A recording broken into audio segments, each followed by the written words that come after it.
కూటమి అధికారంలోకి వచ్చి ఏడాది పూర్తయిన సందర్భంగా సుపరిపాలనలో తొలి అడుగు పేరుతో ఈరోజు సాయంత్రం 4 గంటలకు రాజధాని అమరావతిలో ప్రత్యేక కార్యక్రమం నిర్వహించనున్నారు. ఇందుకోసం సచివాలయం వెనుక భాగంలో ప్రత్యేక వేదిక ఏర్పాటు చేశారు. ఈ కార్యక్రమంలో సీఎం చంద్రబాబు, ఉప ముఖ్యమంత్రి పవన్ కళ్యాణ్, మంత్రులు పాల్గొంటారు. ఈ నెల 12న ఈ కార్యక్రమం నిర్వహించాలని తొలుత ప్రభుత్వం భావించింది. అన్ని ఏర్పాట్లు పూర్తి చేసింది. అహ్మదాబాద్ అని వాయిదా వేసింది. ఈ రోజు నిర్వహించాలని నిర్ణయించింది.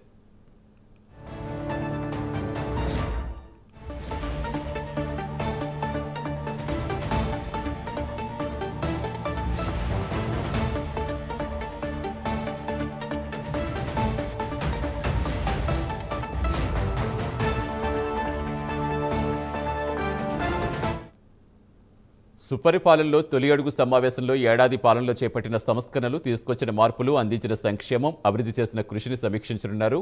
వచ్చే 4 ఏళ్లలో ప్రజల ఆకాంక్షలు నెరవేర్చడంతో పాటుగా అభివృద్ధి లక్ష్యాలు ఎలా సాధించాలి అనే అంశంపై ప్రధానంగా దృష్టి పెట్టనున్నారు. ఈ సమావేశానికి మంత్రులు, ఎంపీలు, ఎమ్మెల్యేలు, అన్ని శాఖల కార్యదర్శులు, హెచ్ఓడీలు, జిల్లాల కలెక్టర్లు, ఎస్పీలు హాజరు కానున్నారు.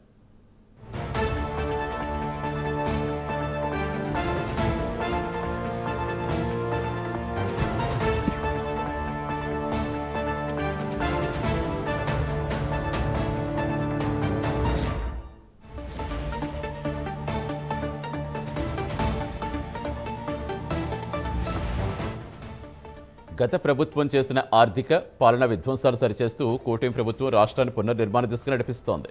స్వల్పకాలిక అభివృద్ధి లక్ష్యాలతో పాటు వికసిత్ ఆంధ్రప్రదేశ్ సాధన కోసం స్వర్ణాంధ్ర 2047 విజన్ లాంటి దీర్ఘకాలిక ప్రణాళికలు రూపొందించి అమలు చేస్తోంది.